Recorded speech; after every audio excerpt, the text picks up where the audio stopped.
When missiles streak across the night sky, the world asks, who struck first?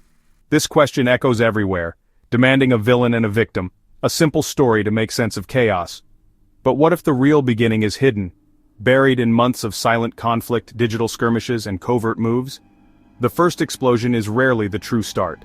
Imagine a war ignited not by bombs, but by a message in a private group chat. In today's world, information is a weapon, and secrecy is volatile. To understand the Iran-Israel missile crisis, we must look past the explosions and ask, did this war begin with a digital mistake, a secret conversation that should have stayed secret? Sometimes the most dangerous strike is the one no one sees.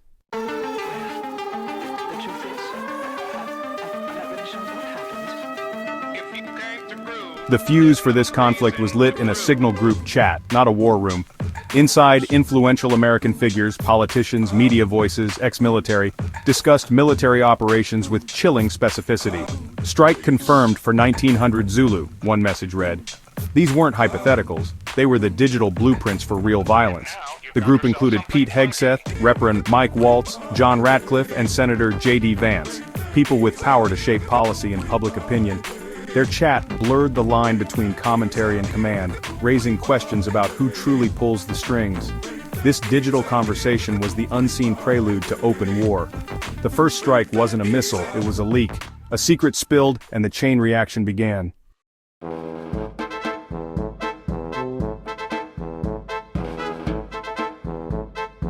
As the Pentagon prepared precision strikes on Houthi targets in Yemen, the real drama unfolded in cyberspace.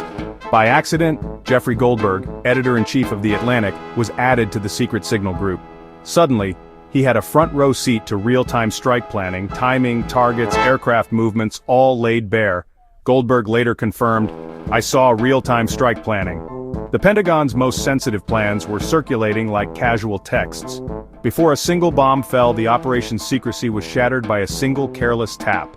The integrity of the mission was compromised before it began. In modern warfare, a digital slip can be as explosive as any missile. The world watched the skies, but the real breach happened in a chat. Sometimes the most dangerous leaks are accidental.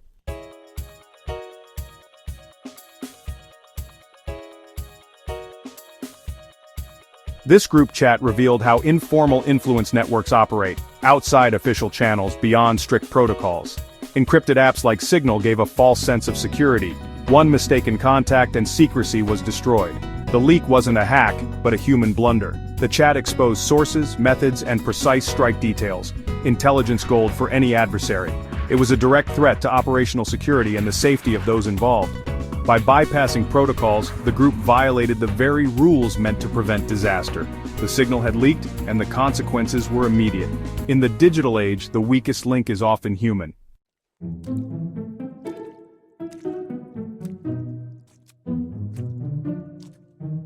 The signal group's members weren't amateurs, they were power brokers.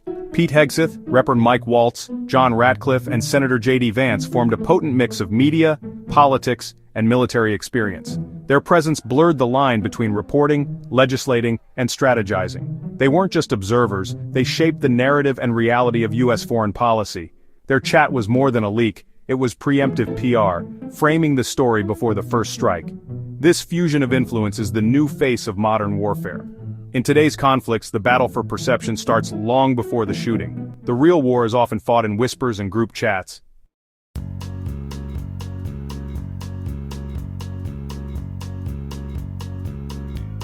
When the leak surfaced, the White House had to confirm its authenticity, turning a covert operation into a public scandal.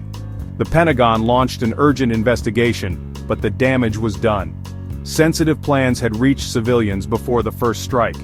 The element of surprise was lost. Every participant faced greater risk. For planners, the operation was tainted, a security failure hidden behind official success. In Tehran, the strikes weren't just retaliation, they were seen as the start of a larger campaign. The signal leak set the stage, and the missiles were just the opening act.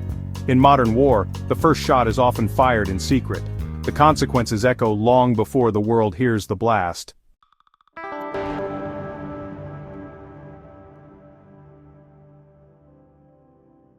While the world's attention was locked on the intense daily confrontations between Israel and Hamas in Gaza, another critical theater of war was quietly igniting hundreds of miles to the south. In the arid, rugged landscapes of Yemen, a conflict that had long been dismissed by many as a distant civil war, was rapidly evolving into a central front in a much larger regional struggle. The headlines focused on disruptions to global trade, framing the Houthi attacks as a modern form of piracy targeting commercial vessels in the vital Red Sea shipping lanes. This narrative, however, was dangerously incomplete. This was not just about protecting oil tankers or container ships. This was chess. And the Houthis were far more than simple pawns. They were pawns with advanced, lethal teeth. The official justification for the American and British airstrikes was straightforward: to restore freedom of navigation and protect international commerce. On the surface, it was a defensive mission, a necessary police action to secure one of the world's most critical maritime choke points. But beneath this public rationale lay a deeper, more calculated strategic objective. The strikes were not merely reactive, they were proactive. The US and its allies were not just swatting away drones, they were systematically degrading the capabilities of a key Iranian proxy. The Houthi movement, known formally as Ansar Allah, represented the southern anchor of Iran's regional power structure, and their ability to threaten Israel from a distance made them an unacceptable variable in a brewing conflict. The Houthis had transformed over years of brutal civil war from a ragtag militia into a formidable fighting force. Supplied, trained and advised by Iran's Islamic Revolutionary Guard Corps, they had amassed a sophisticated arsenal of ballistic missiles, long-range attack drones, and anti-ship weaponry. Their strategic location overlooking the Bab el-Mandeb Strait gave them the power to disrupt nearly 15% of global trade on a whim.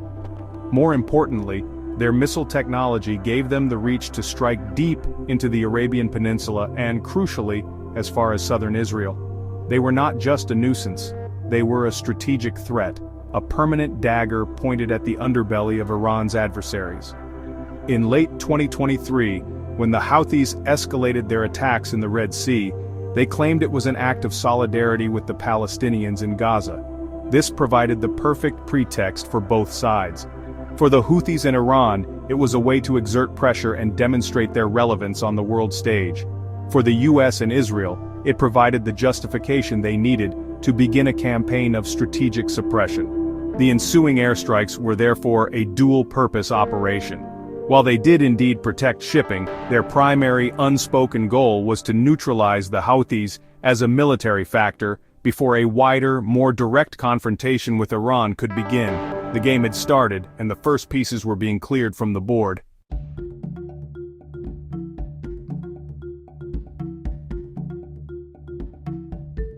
To understand the significance of the strikes in Yemen, one must look beyond Yemen itself and see the broader map of the Middle East as Iran sees it. Tehran's military strength is not solely defined by the soldiers and missiles within its own borders. Its true power lies in its extensive and carefully cultivated network of allied militias and proxy forces spread across the region. This network, known as the Axis of Resistance, is the cornerstone of Iran's doctrine of forward defense. It allows Tehran to project power, challenge its rivals, and wage war by proxy, all while maintaining a degree of plausible deniability and keeping the fighting far from its own homeland. This axis is a complex web of alliances, each strand representing a different front. In Lebanon, there is Hezbollah, Iran's most powerful and sophisticated proxy, armed with a vast arsenal of rockets capable of overwhelming Israel's defenses. In Iraq and Syria, various popular mobilization forces and other militias give Iran a land bridge to the Mediterranean and a constant threat to United States forces stationed in the region. In Syria, the regime of Bashar al-Assad provides a critical strategic depth and a logistical hub for moving weapons and fighters. And in Yemen, the Houthis form the southern pincer of this grand strategy, completing a ring of fire around Iran's primary adversaries, Israel and Saudi Arabia. The Houthis are a vital component of this architecture. They are not merely allies, they are an extension of Iran's strategic reach. Their vow to destroy Israel is not empty rhetoric, it is a declaration of their role within the Axis. By controlling a significant portion of Yemen, they provide Iran with a southern launchpad, hundreds of miles from Israel's advanced, multi-layered air defense systems. A missile launched from Yemen presents a different trajectory and a different challenge than one launched from Lebanon or Syria. This forces Israel to stretch its defensive resources thin, guarding against threats from multiple, disparate directions simultaneously, a complex and expensive undertaking. Therefore, the American-led campaign against the Houthis was, in effect, a direct strike against the infrastructure of the axis of resistance. Every Houthi radar installation destroyed, every missile launcher vaporized, and every drone hangar flattened was one less weapon that could be used in a coordinated, multi-front attack against Israel. The strikes were a calculated effort to isolate and weaken one of Iran's key assets. It was a recognition that in any future conflict, the war would not be fought on a single front but across the entire chessboard. Neutralizing the Houthis was a necessary first move to simplify the battlefield and mitigate the threat of a southern assault.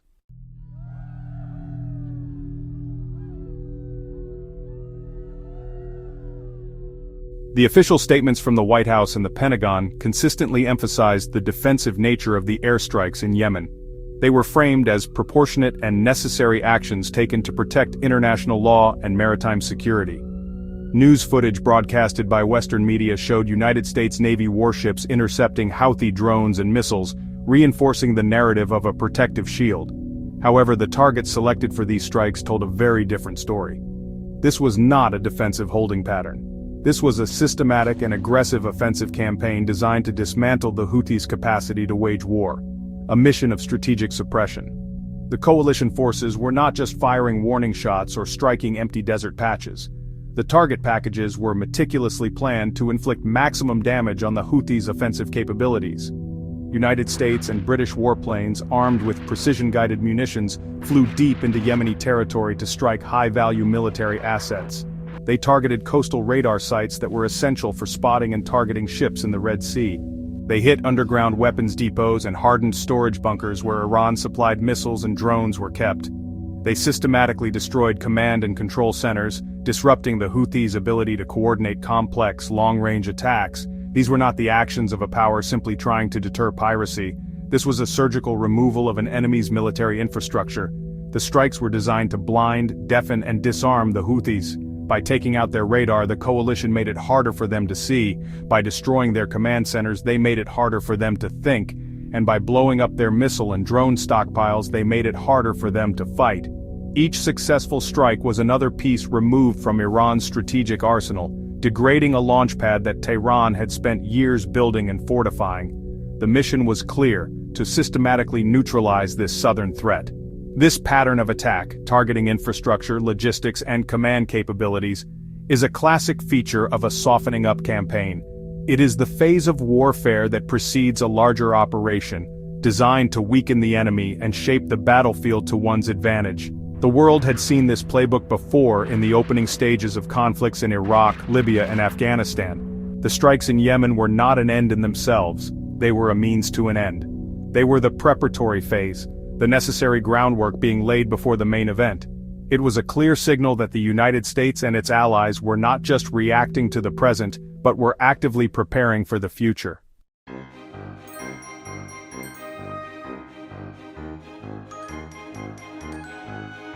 The strategic logic behind dismantling the Houthi threat becomes crystal clear when viewed through the lens of a potential direct confrontation between Israel and Iran. For Israeli military planners, the nightmare scenario is a multi-front war, a conflict where they are simultaneously engaged with Hezbollah in the north, Iranian-backed militias in Syria to the northeast, Hamas in the south, and long-range missiles from Iran itself in the east. Adding a fifth front, with sophisticated drones and missiles coming from Yemen in the far south, would stretch Israel's formidable but finite air defense resources, like the Iron Dome and David's Sling, to their breaking point. You do not initiate a major conflict until you have methodically removed as many variables and secondary threats as possible. The Houthis were a significant variable. Their ability to launch attacks from a great distance, forcing Israel to expend precious and expensive interceptors, made them a dangerous wild card. A successful Houthi strike, even if it caused minimal damage, would be a major propaganda victory for the axis of resistance and would force the Israeli military to divert attention and resources away from more immediate fronts. Therefore, from a strategic standpoint, neutralizing the Houthi threat was not just beneficial, it was a prerequisite for any major Israeli action against Iran or its more powerful proxies. This campaign of strategic suppression was a textbook example of shaping the battle space. It was a deliberate effort to control the environment in which a future war would be fought. The side-by-side images seen in intelligence briefings of United States strikes in Yemen, Israeli military drills in the northern Galilee near the Lebanese border, and Iranian missile tests were not disconnected events. They were all part of the same silent, escalating conversation. The strikes in Yemen were America's way of clearing a critical piece from the board, giving Israel greater freedom of action and reducing the complexity of a potential 2, 3, or even 4-front war. This was not reaction, this was preparation. It was a calculated softening of enemy assets before the main event, following a pattern of modern warfare that has become grimly familiar. First, a compelling narrative is established for public consumption, in this case, the protection of international trade. Then come the surgical strikes presented as limited and defensive.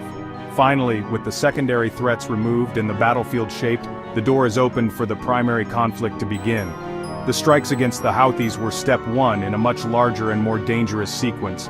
The board was being cleared, the pieces were in motion, and the next move was coming, and it was going to leave scorch marks across the region.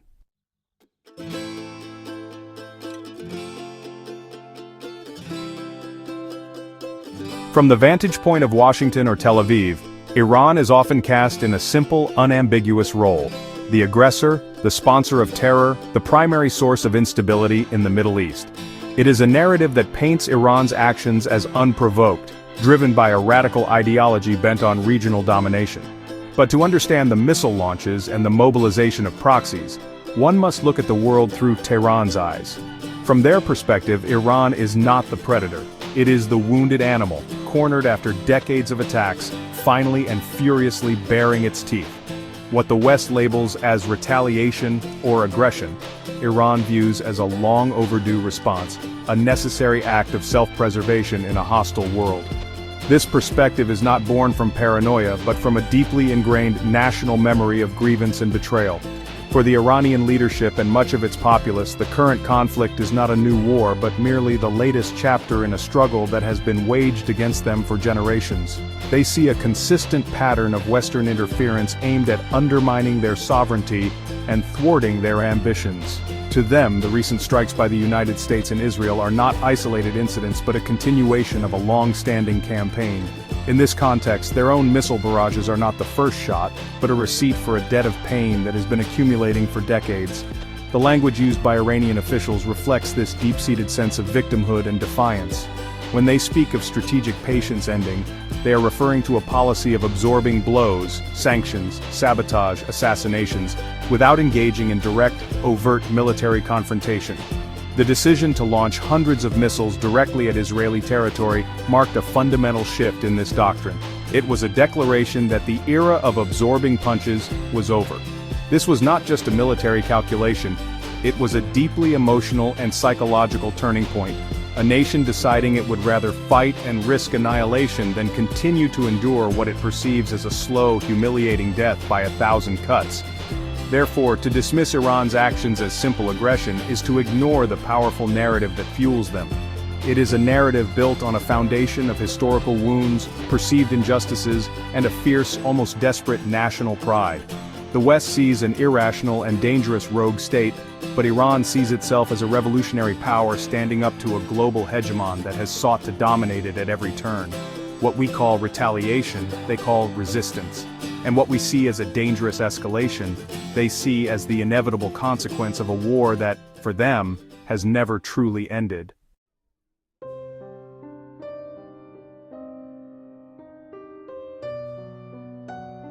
Iran's narrative of grievance did not begin with the nuclear deal, the drone strikes of the last decade, or even the Islamic Revolution of 1979.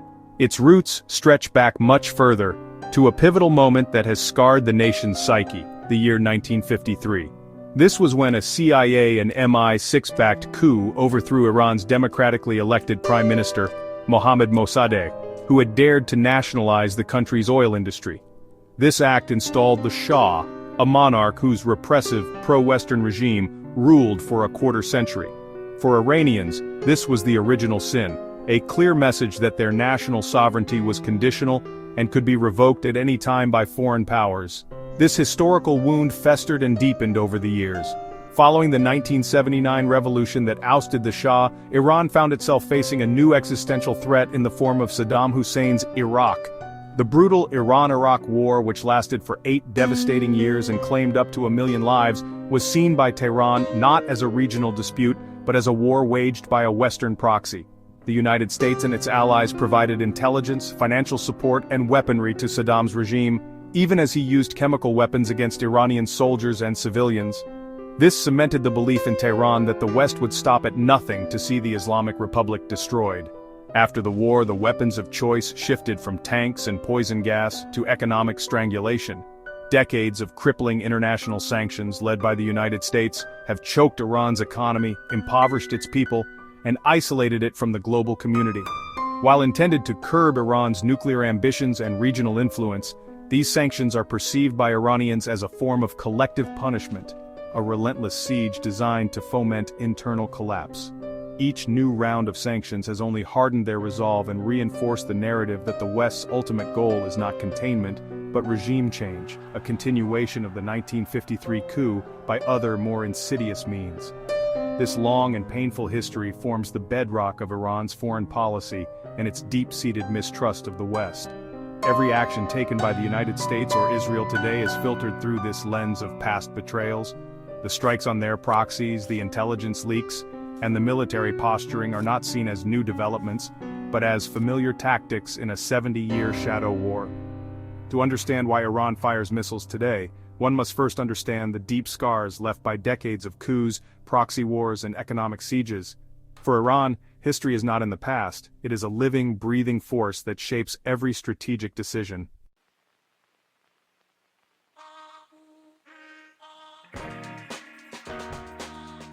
While the historical grievances of the 20th century laid the foundation for Iran's worldview, the wounds of the 21st century have been far more personal, precise, and technologically advanced.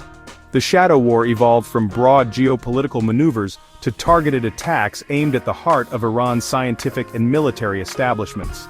The first and most famous of these was Stuxnet. Discovered in 2010, this highly sophisticated computer worm, widely believed to be a joint United States-Israeli creation, was the world's first true cyber weapon. It was designed not just to steal data, but to cause physical destruction, specifically by infiltrating and sabotaging the centrifuges at Iran's Natanz uranium enrichment facility. Stuxnet was a game-changer. It demonstrated that a foreign power could reach deep inside Iran's most heavily guarded facilities and wreak havoc without firing a single shot. This was a new kind of violation, an invisible invasion that blurred the line between espionage and open warfare. The campaign of sabotage did not end there. In the years that followed, a series of mysterious explosions rocked Iranian military bases, missile production sites, and petrochemical plants.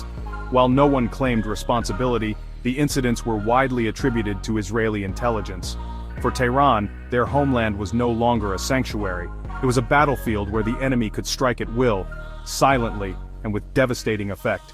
The shadow war then escalated from sabotage to assassination. Mohsen Fakhrizadeh, the brilliant physicist considered the father of Iran's nuclear program, was gunned down in broad daylight on a road outside Tehran in 2020. His assassination was not a simple hit. It was a brazen, high-tech operation involving a remote-controlled machine gun mounted on a vehicle. But the most shocking blow had come earlier that year. General Qasem Soleimani, the commander of the elite Quds force and the architect of Iran's entire regional security strategy, was obliterated by a United States drone strike at Baghdad's international airport. He was not just a general, he was a national icon, second only to the supreme leader in influence. These assassinations were not minor infractions or covert skirmishes. From Iran's perspective, they were unambiguous acts of war. Killing a nation's top general on foreign soil and assassinating its lead scientist are actions that, in any other context, would be met with immediate and overwhelming military force. Iran's initial response was measured, seen by many as a sign of weakness. But inside the regime, these events created an immense pressure to restore deterrence and avenge what they saw as the murder of their heroes. The ghosts of Soleimani and Fakhrizadeh now haunt every strategic discussion in Tehran, demanding a response that is not just proportionate, but powerful enough to make their enemies think twice before ever striking so boldly again.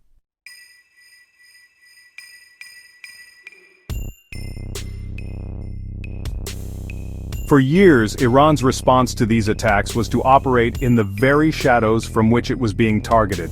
It relied on its proxy network, Hezbollah, the Houthis, and various Iraqi militias, to carry out retaliatory strikes. This strategy of plausible deniability allowed Tehran to push back against its adversaries without risking a direct state-on-state war that it was likely to lose. An attack on a United States base in Iraq or a rocket barrage from Lebanon could be attributed to local actors, even if everyone knew who was ultimately pulling the strings. This was the established grammar of the shadow war, a language of hints, whispers, and deniable attacks. However, the recent missile crisis signals a dramatic and perilous departure from this long-standing doctrine. In response to an Israeli airstrike on its consulate in Damascus, an attack that killed several high-ranking IRGC commanders, Iran did something unprecedented. It launched a massive, direct assault on Israel from its own soil. Hundreds of drones and ballistic missiles were fired in a coordinated wave, not by a proxy, but by the Islamic Republic of Iran itself. This was no longer a whisper, it was a roar. Iran was not just responding, it was taking credit. They were, for the first time, signing their work in the sky for the entire world to see. This strategic shift from deniability to direct attribution is profoundly significant. It represents a calculated decision that the risks of inaction now outweigh the risks of direct confrontation. The Iranian leadership concluded that their policy of strategic patience was being interpreted as weakness, inviting more and more audacious attacks like the assassination of Soleimani and the bombing of their diplomatic mission. The direct missile strike on Israel was intended to redraw the red lines and reset the rules of engagement. The message was unequivocal: an attack on Iran, or its sovereign interests like an embassy, would no longer be answered by a proxy in Lebanon or Iraq. It would be answered by Iran itself. By openly claiming responsibility for the strikes, Iran has deliberately stepped out of the shadows and onto the main stage. They are forcing a direct confrontation, turning the subtext of the long-running conflict into explicit text. This move carries immense risks, as it invites a direct military response from the combined might of Israel and the United States. But in the minds of Tehran's hardliners, it is a necessary gamble to restore deterrence and national honor. They are no longer content to be a hidden hand. They are now a visible fist, ready to strike directly and prepared to face the consequences of a war fought in the open.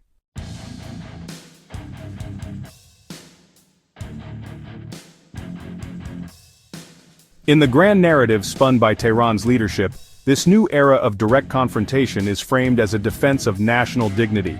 It is about reclaiming sovereignty and asserting Iran's rightful place as a major regional power that will not be bullied or dictated to by the West. Every missile launched is portrayed as an act of defiance, a physical manifestation of the nation's refusal to bow down. This appeal to honor and pride resonates deeply within a culture with a long and proud history, tapping into a powerful wellspring of nationalist sentiment. For the regime, it is a way to rally support and justify the immense risks of escalation, casting the conflict as a noble struggle for self-respect. However, this is where the morality of the situation becomes dangerously blurred and ultimately breaks down. The pursuit of dignity, when armed with ballistic missiles and attack drones, transforms every border into a potential battlefield and every diplomatic dispute into a military crisis. The problem with retaliation, especially on such a massive scale, is that it rarely comes with precision. A missile aimed at a military base can easily go astray and hit a residential building. A drone swarm intended to overwhelm air defenses can create terror and chaos among civilian populations. The quest for revenge does not and cannot care about who gets caught in the crossfire. This perilous strategy turns every action into a trigger for further escalation. When Iran launches a direct attack on Israel, it provides Israel with the justification it needs to launch an even more devastating counterstrike, perhaps targeting Iran's nuclear facilities or command and control structures. This, in turn, would demand an even larger response from Iran, creating a vicious, self-perpetuating cycle of violence. Each side claims it is merely responding to the other's provocation, but in the end, the distinction becomes meaningless. The bombs do not ask who started the fight, they just fall, and it is innocent people who pay the price for their leader's quest for dignity. Ultimately, Iran's perspective reveals the tragic logic of a perpetual conflict. Trapped by a history of grievance and a present filled with threats, the regime believes it has no choice but to push back with force. They see it as defending their sovereignty. The world sees it as lighting a fuse. One side calls its actions preemptive and defensive, the other calls its own actions provoked and justified. But as the cycle of tit-for-tat violence spins faster and faster, the labels cease to matter. The only thing that matters is the escalating destruction, pushing the entire region closer to a full-scale war that no one claims to want, but everyone seems determined to start.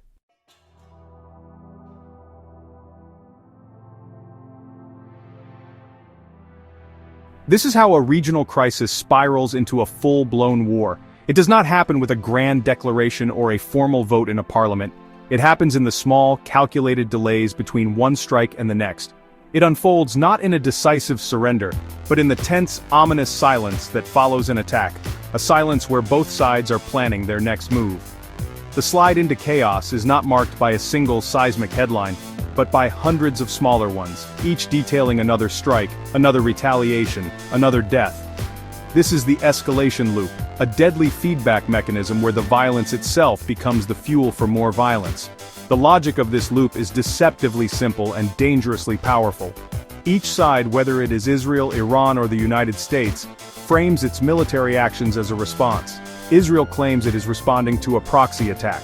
Iran insists it is responding to an assassination or a strike on its sovereign territory.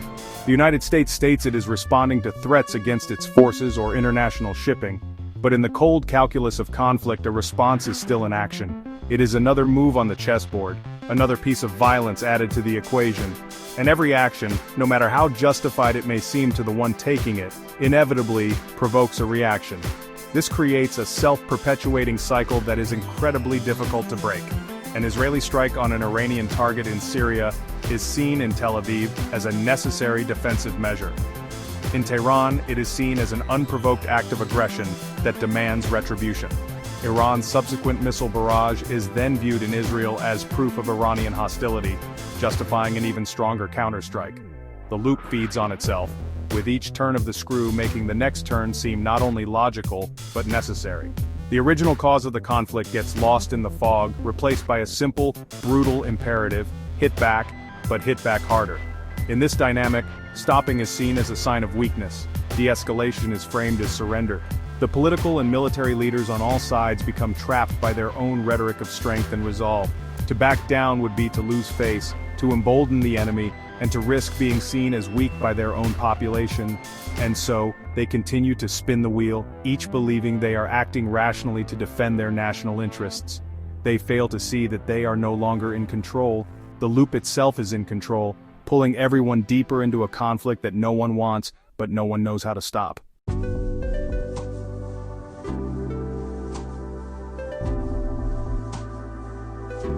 While soldiers and civilians face the terrifying reality of the escalation loop on the ground, another colder reality exists in the background. In the corridors of power and the boardrooms of multinational corporations, there is profit to be made from this perpetual state of conflict. The constant threat of missile attacks creates a booming market for advanced defense systems. Every Iranian missile launched is, in a way, a sales pitch for Israeli Iron Dome interceptors. Every successful interception turns into a multi-million-dollar advertisement for defense contractors like Raytheon and Lockheed Martin, whose stock prices often tick upward with each new flare-up in the Middle East. This military-industrial complex, is not a conspiracy theory. It is a fundamental feature of the modern world. Defense lobbyists in Washington and other capitals wield immense influence, helping to write the very war budgets that allocate billions of dollars to the weapons their companies produce. The fear generated by headlines about escalating tensions is a powerful tool for securing public and political support for massive defense spending. The cycle of attack and defense is not just a strategic problem, it is a business model. The escalation loop ensures a steady demand for the products that these powerful corporations sell, creating a powerful incentive to keep the conflict simmering. Beyond the corporate profits, there are political careers to be built and secured. For politicians on all sides, a tough stance on national security is often the easiest path to popular support. Wrapping oneself in the flag and talking about existential threats is a time-tested strategy for rallying a domestic audience and honestly deflecting from internal problems like a struggling economy or social unrest. A foreign enemy is a powerful unifying force. The escalation loop provides a constant stream of incidents that allow leaders to appear strong, decisive, and indispensable, reinforcing their grip on power while the region burns. The United States plays a unique and central role in this dynamic. It is everywhere and nowhere all at once.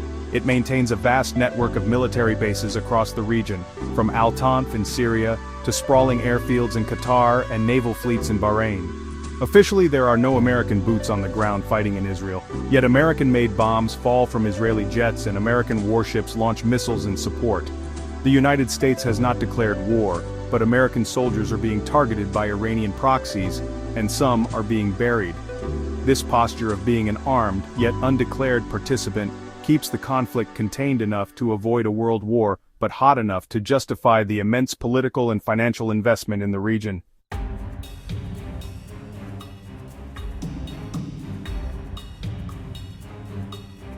The intense focus on the direct, tit-for-tat exchanges between Israel and Iran often obscures a more terrifying reality. The powder keg is not just a single barrel containing two adversaries, it is an entire warehouse filled with them, scattered across the Middle East. The escalation loop is not a closed circuit. With every rotation it sends out sparks that threaten to ignite a much wider, more uncontrollable regional conflagration. The conflict is not just between Tel Aviv and Tehran. It is in southern Lebanon, in western Iraq, in eastern Syria, and in the shipping lanes off the coast of Yemen. The most dangerous flashpoint is Lebanon, home to Hezbollah, Iran's most powerful proxy. With an estimated arsenal of over 150,000 rockets and missiles pointed at Israel, Hezbollah represents a threat of a different magnitude. A full-scale war between Israel and Hezbollah would be exponentially more destructive than any of the recent conflicts in Gaza. A single miscalculation on the tense northern border, a stray Israeli missile that kills the wrong person, or a Hezbollah anti-tank missile that hits a school bus, could be the trigger that unleashes this devastating arsenal, opening a major second front that would make the current crisis look like a prelude. Simultaneously, the situation in Iraq and Syria remains volatile. Iranian-backed militias, the Popular Mobilization Forces, continue to mobilize, viewing the conflict as part of their own struggle against American and Israeli influence. They have repeatedly launched drones and rockets at United States bases, drawing retaliatory American airstrikes. A significant attack that results in mass American casualties could force a massive U.S. response, not just against the militia itself, but against its Iranian sponsors, dragging Iraq and Syria deeper into a direct proxy war. The fragile stability of these nations hangs by a thread, and the escalation loop is pulling it taut. This is the true danger of the escalation loop, its potential to spread. The Houthis in Yemen, emboldened by Iran, continue to launch long-range drones testing regional air defenses. Each of these actors operates with a degree of autonomy, their own local commanders making battlefield decisions that could have massive strategic consequences. It now only takes one bad strike, one mistaken identity, one accidental downing of a civilian airliner, or one misfired missile landing in the wrong place. That is all it would take to turn this contained, looping conflict into a chaotic, multi-front war that consumes the entire region. The gyre is widening and the center is not holding.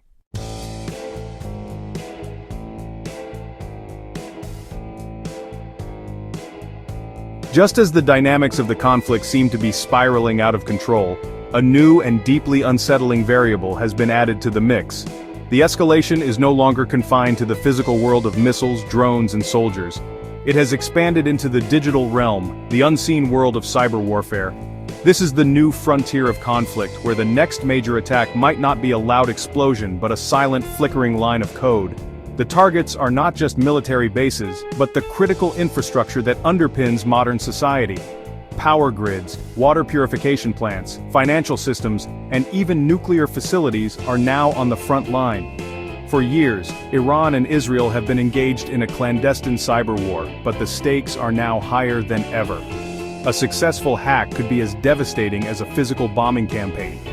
Imagine a cyber attack that shuts down the power grid of a major city like Tel Aviv or Tehran in the middle of a heat wave, or one that manipulates the chemical balance in a nation's water supply. These are not science fiction scenarios. They are real-world vulnerabilities that both sides are actively seeking to exploit. The next missile might not fly through the air, it might travel through fiber optic cables delivered with a keystroke. This adds a terrifying new dimension to the escalation loop. An attack in cyberspace is incredibly difficult to attribute with certainty, creating a fog of war that is ripe for miscalculation. Was that power outage the result of a state-sponsored cyber attack, a criminal ransomware group, or simply a technical failure? This ambiguity could lead one nation to retaliate for an attack the other never committed, triggering a cycle of violence based on a digital ghost. The threshold for war is lowered because the evidence is never clear, and the temptation to strike back in the physical world for a digital slight is immense. So where does this all go from here? When the battlefield expands to include everything from group chats to cyberspace, is there even such a thing as a red line anymore? Or have both sides already crossed it, over and over again, in ways both seen and unseen? The leak of the Signal chat, which started this chain of events, was a warning. It showed that if war plans can be casually discussed in a group chat, if bombs can fall without a public vote, and if retaliation is pre-approved behind closed doors, then perhaps we are asking the wrong question. Maybe we are not waiting for a war to begin. Maybe it has already started and we are just now beginning to notice.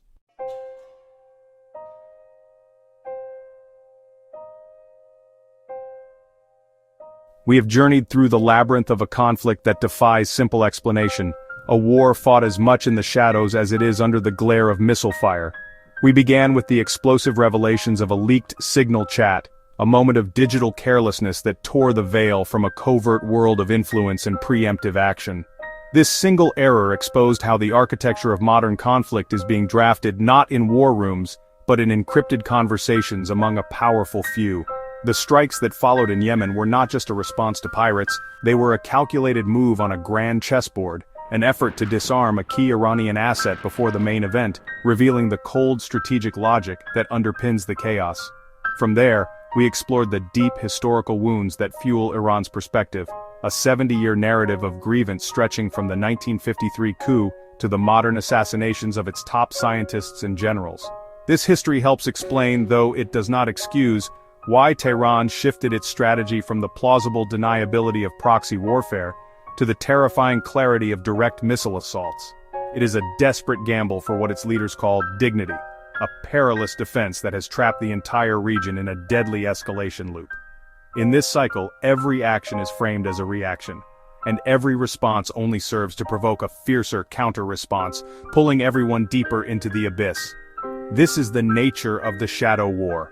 It is a conflict where the lines are perpetually blurred between commentator and combatant, between cyber attack and active war, between retaliation and provocation. The battlefield is no longer a clearly defined space, it is everywhere, from the shipping lanes of the Red Sea to the servers that control a nation's power grid. The players are not just soldiers in uniform but also politicians, media figures and anonymous hackers, all contributing to the momentum of a war that no one seems to want, yet no one has the power or the will to stop. The very definition of war is changing before our eyes. The most dangerous aspect of this new reality is its insidious secrecy. When military operations are conceived in private chats and justified with narratives crafted for public consumption, accountability evaporates. The checks and balances designed to prevent rash decisions are bypassed, and the power to wage war is concentrated in fewer, less visible hands. What we witness as a sudden crisis is, in fact, the final explosive stage of a long process that has been hidden from view. The world we see is shaped by a world we don't, and the consequences of these hidden actions are only revealed when the missiles finally begin to fall.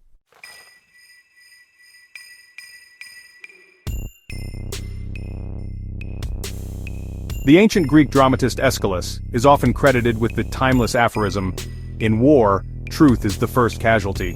This has never been more accurate. In a conventional war, truth is sacrificed for propaganda, for morale, and for strategic deception. But in the shadow wars of the 21st century, the situation is infinitely more bleak.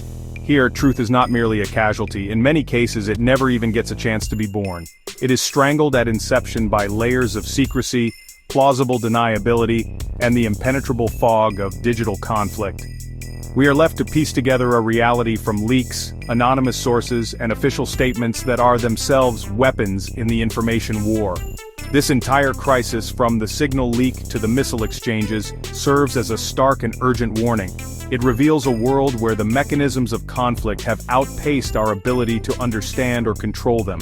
If war plans are now workshopped in informal group chats by individuals outside the official chain of command, then who is truly accountable when things go wrong?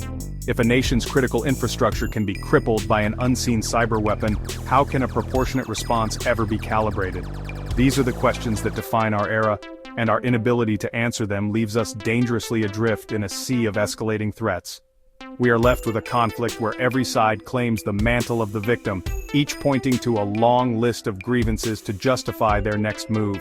The escalation loop becomes a machine that runs on historical pain and future fear, a perpetual motion device of violence.